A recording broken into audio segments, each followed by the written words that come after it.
In our next section, we're going to go over the solid waste codes, those that specifically deal with solid waste management on tribal lands. So, Solid Waste Disposal Act of 1965 was the first federal attempt, remember we talked about that plenary power, to regulate how solid waste was dealt with throughout the nation. It was a really broad-based attempt to deal with the vast amount of waste that was being produced as a result of technological advancements and the rapid growth of metropolitan areas.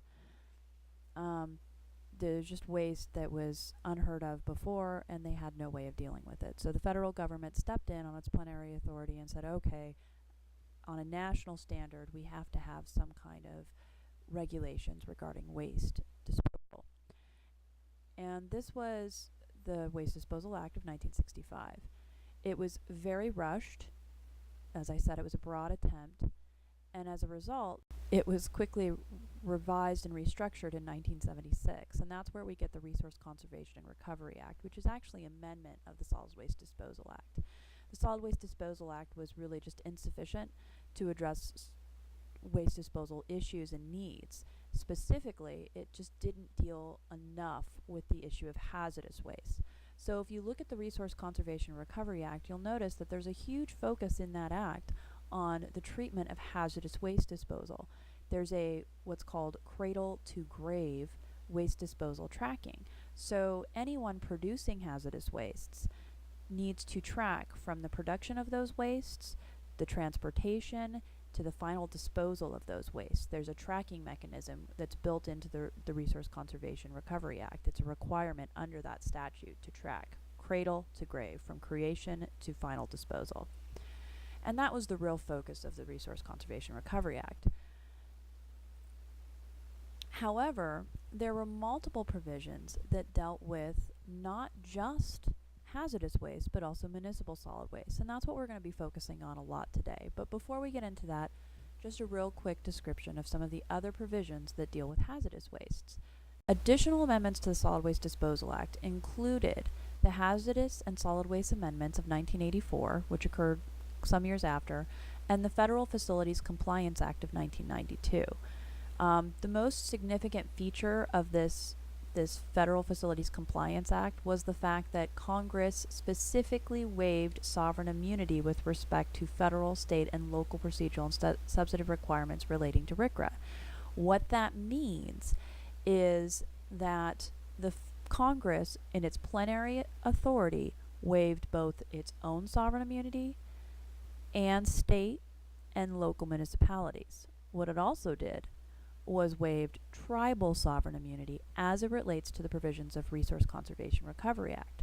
So neither the federal government, nor state governments, nor tribes can claim sovereign immunity if someone brings a suit against them for failure to comply with the Resource Conservation Recovery Act. Remember, we said pay attention to sovereign immunity because it really plays out in solid waste, and this is why. The reason for the 1992 Federal Facilities Compliance Act was because there was a Supreme Court ruling wherein the Supreme Court held that federal facilities were required to pay fines and penalties for violations of the hazardous and solid waste requirements under the Resource Conservation and Recovery Act, or RCRA. So that's a really important component to the Solid Waste Disposal Act, and it doesn't just relate to hazardous waste. It came about because of hazardous wastes, but it's a sovereign immunity for anything relating to solid waste disposal. Another important amendment was the Comprehensive Environmental Response Compensation and Liability Act, which was CERCLA. It wasn't really an amendment, but it shared a close relationship with it, and it was amended by the Resource Conservation Act. They had common goals in protecting human health and the environment as they related to hazardous waste. As I mentioned before, whereas RCRA, Resource Conservation and Recovery Act, is enacted to address concerns about open disposal sites, CERCLA, Comprehensive Environmental Response Compensation and Liability Act, was actually to address past practices at inactive disposal sites. So one deals with items that were improperly disposed and their ramifications, while another, the one that we're focusing on today, deals with the current behaviors associated with solid waste disposal to ensure that they're properly disposed of. Let's get back to RCRA. What is it? I've already mentioned it's the Resource Conservation Recovery Act, and it's basically the amendment to the Solid Waste Disposal Act. But really the important thing to analyze about this is what its goals are. Its goals, which are spelled out by Congress, which affects what the intent of the law is. Remember when we talked about jurisdiction, what is the intent of the law? It's to protect human health and the environment from the hazards posed by waste disposal. It's to conserve energy and natural resources through recycling and recovery of waste, to reduce or eliminate as expeditiously as possible the amount of waste generated, including hazardous waste. So this would include reduction techniques to prevent the amount of waste that's produced. Using glass and ceramic papers as paper plates would be one simple example. It's also to ensure that wastes are managed in a manner that is protective to human health and the environment. And this is really focusing on that hazardous waste disposal and the monitoring of that hazardous waste. It also plays out in municipal waste, since municipal wastes can have an effect on human health if they're not properly managed.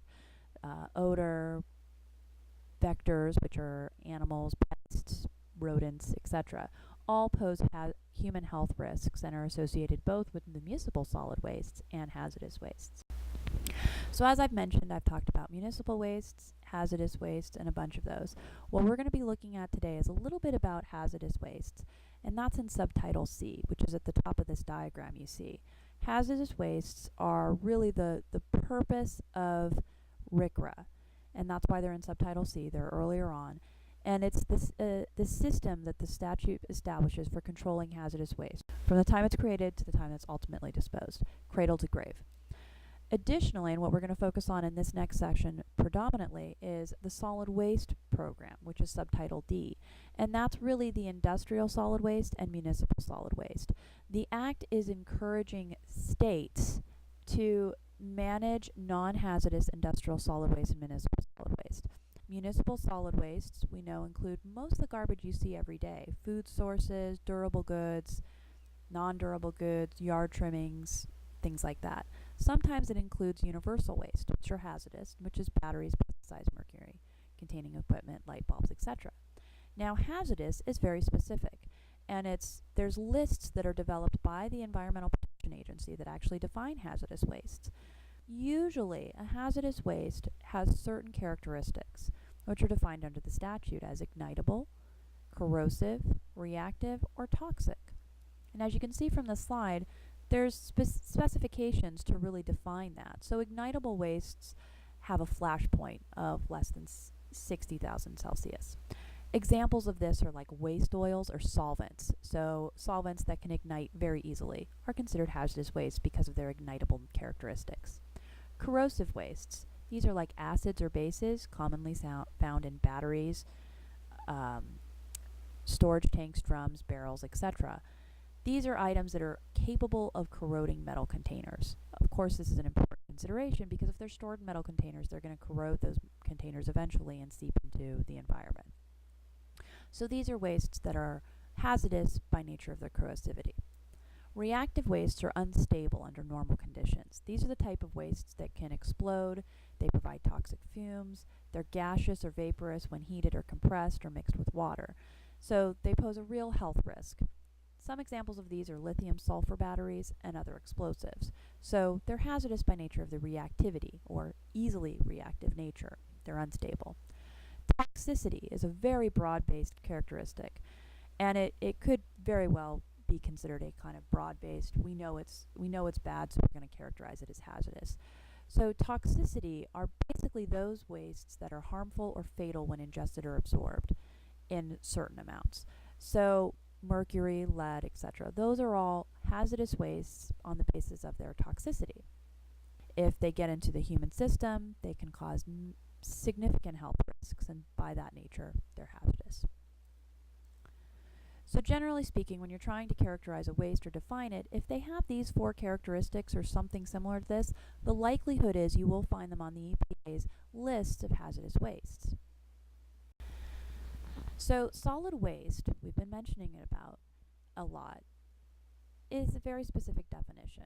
So under RCRA, specifically subtitle C, which talks about hazardous waste, there was an authority granted to the Environmental Protection Agency to regulate hazardous waste. The principal objective is protection of human health, conservation and recovery of valuable materials, and regulation to accomplish those tasks.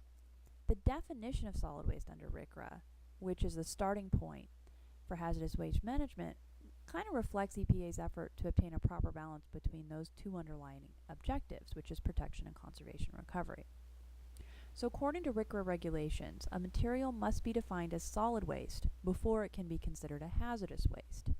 So the regulatory definition of a solid waste are materials that are abandoned, recycled, inherently waste-like, and waste military munitions. So it's a pretty broad definition: abandoned, recycled, or inherently waste-like. The military munitions is very specific. Those first three, very broad. So if a material does not fall within one of those categories, abandoned, recycled, or inherently waste-like, or a waste military munition, it's not subject to Subtitle C regulation as a solid waste. So solid waste is further defined as any garbage, refuse, sludge, and that includes from wastewater treatment, water supply treatment plants, or air pollution control facilities, or other discarded material, remember abandoned, including solid, liquid, semi-solid, or contained gaseous material. These are things that result from industrial, commercial, mining, and agricultural operations, from community activities. Now, within that solid waste definition, we already know that there's a hazardous waste definition, but within that solid waste, there's also a municipal solid waste definition. And so municipal solid wastes are usually durable goods or non-durable goods, containers, packaging, food wastes predominantly, yard trimmings, and other miscellaneous organic waste from residential, commercial, and industrial non-processed sources. So non-processed would be those hazardous wastes. So the municipal solid waste is a subset of solid waste, but like solid waste, is still a very broad definition.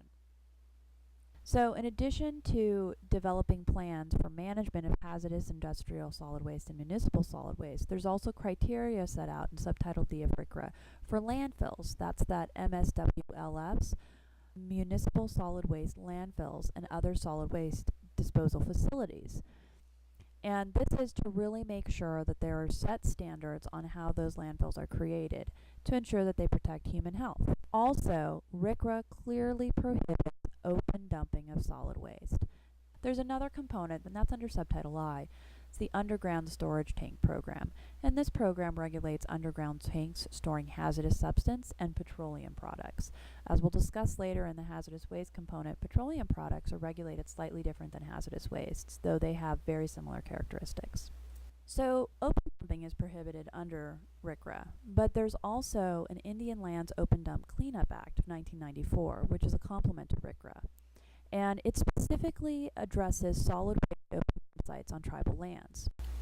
The purpose of this act is to identify the location of open dumps on Indian lands, assess the relative health and environmental hazards posed by those sites, and provide financial and technical assistance to tribal governments to close those open dumps in compliance with federal standards, aka RCRA, or standards promulgated by tribal governments and Alaska Native entities.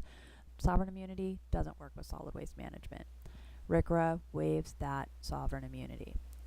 So as a result, those of you that look at the Indian Lands Open Dump Cleanup Act will notice that Indian Health Services is responsible for IDing open dumps and determining the level of funding necessary to bring those dumps into compliance. So a definition of an open dump is an area where waste is dumped and left out in the open.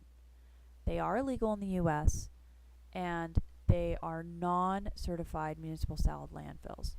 They can be a place where you dump municipal solid waste, but unless it's a certified landfill, it's considered an open dump.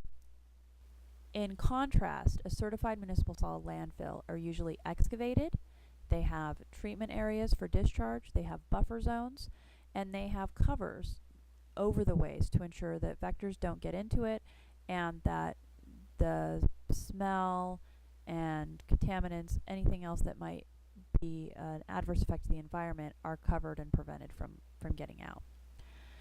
Open dumps pose environmental and health risks, and they also pose a significant risk of liability to the jurisdictional authority. And the ones we're talking about here are tribes. Because under Blue Lakes versus U.S. Department of Interior and the BIA, they were also held up responsible. There is a waiver of sovereign immunity for tribes and federal facilities under the Resource Conservation Recovery Act. So they need to be prevented for multiple reasons. So as we mentioned, solid waste is a serious threat to human health and the environment. It contaminates groundwater, drinking water, it attracts mosquitoes and other vectors. It also makes diseases prone to bacteria more prevalent and can lead to air pollution if trash is burned. Another traditional method that we mentioned that needs to be addressed in your solid waste management program is barrel burning, where people burn their trash, usually in open dumps or in barrels. So next we're going to take a look at a video that was developed by the Salt River Pima Maricopa Indian community. This tribe owns their own municipal solid waste facility, and they've developed a video that shows you the waste is collected from the local communities, both tribal communities and non-tribal communities, and processed and put on a landfill, which is on tribal trust land. The landfill is managed by the tribe, and there's very few examples where a tribe can actually make a landfill an economic development feature. The video goes into it, but basically you need to have proximity to an urban population, a large amount of land, and there needs to be enough waste being produced to actually justify the costs of operating the landfill. Landfills are most productive when you can keep them existing longer. So just take a look at the video and we'll talk more about some of those aspects. Large pieces of land close to population centers, where it's economically feasible to transport waste, are scarce. It's necessary to use every acre as wisely as possible. The story of the many innovative, earth-friendly services at the Salt River landfill begins with refuse collection in Scottsdale, Mesa, and the town of Gilbert. Scottsdale residents are provided two distinct services: solid waste collection, like trash and garbage, and curbside collection of recyclable materials. Since many Scottsdale locations are quite distant from the landfill, city trucks take their loads to an intermediate facility called a transfer station. At the transfer station, all material is dumped on the floor and then pushed through an opening into a large transfer truck parked beneath the floor. These transfer trucks can carry 3 times the amount of material to the landfill as the trucks used for collection. In Mesa, there are 3 collection services: solid waste, recyclables, and green waste. Green waste is organic material from yards and lawns, like grass clippings and branches. Even untreated lumber scraps can be placed in the green waste barrel. Recyclables and green waste are picked up separately on the same day. Solid waste is picked up on a different day. Since Mesa is relatively close to the landfill, its trucks go there directly rather than to a transfer station. Trucks from Gilbert transport their loads directly to the landfill as well. In addition to solid waste, recyclables, and green waste, cities and private parties bring a considerable amount of white goods to the landfill. White goods are major appliances like water heaters, refrigerators, stoves, and air conditioners. On average, the landfill accepts about 2,000 tons of waste each day for disposal, recycling, or composting. When your trash goes to the landfill, it's processed in different ways depending on what it is: solid waste, green waste, recycled materials, or white goods. The goal of the landfill is to recycle as much material as possible and significantly reduce the volume of the rest. Each type of material is handled in a way which assures that the land is kept environmentally sound and used as efficiently as it can be. Solid waste, including garbage, is simply buried, but much has to be done to bury it safely. The first step is to excavate an area 100 feet deep called a cell. Then, a geocomposite liner system is installed to isolate the contents of the landfill from the surrounding earth and groundwater. The liner system is actually 2 layers of material. If the inner layer is breached, the outer layer absorbs the escaping moisture and expands to seal the opening. Perforated pipes are laid on top of the liner about 200 feet apart. Next, a drainage layer of gravel is installed. Then, a 2-foot protective layer of soil is spread on top of the drainage layer. The perforated pipes are used to pump out rainwater or moisture in the refuse. This liquid, called leachate, is pumped from the base of the landfill to either of 2 places, a lined leachate evaporation pond or back into the landfill. When recirculated into the landfill, the moisture assists in the decomposition and compaction of the refuse. This means that more refuse can be placed in the same space so that the landfill can operate for more years. The landfill is filled up 10 feet at a time. Each 10-foot layer is called a lift. Refuse in each lift is dumped from incoming trucks and then pushed into place by a bulldozer. A large knobby-wheeled vehicle called a compactor is used to compress the trash in order to save space. When the lift reaches a depth of 10 feet, it's covered with a minimum of 6 inches of soil. The part of the lift where refuse is being added is covered with a canvas at the end of each workday. The soil layer and canvas help contain the refuse, keep birds and insects away, and minimize odor. During the process of filling the landfill, and for years thereafter, 2 things are carefully monitored: groundwater and methane gas. The landfill has 4 wells to sample and detect any changes in groundwater. Monitoring methane is a little more complex. As the contents of the landfill decompose, a very large amount of methane gas is produced.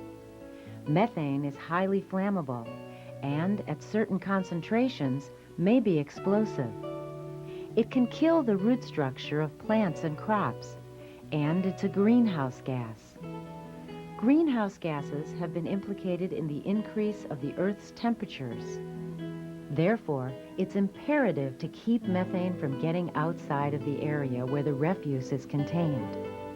The landfill is surrounded by 14 gas probes, which signal any gas migration. In addition, a system to collect gas is built into the landfill as refuse is added. After every 4 lifts, or 40 feet of refuse, are deposited in the landfill, perforated pipes spaced 200 feet apart are installed in a small bed of gravel at the top of the refuse layer. At the next higher 40-foot level, the pipes are offset 100 feet from the ones below. All perforated pipes are connected to a larger header pipe at the top of the excavation. Then, a vacuum is applied to the piping system. As methane gas is produced in the refuse, it is literally sucked out of the landfill into the pipes and sent to locations where it can be burned off or used for fuel.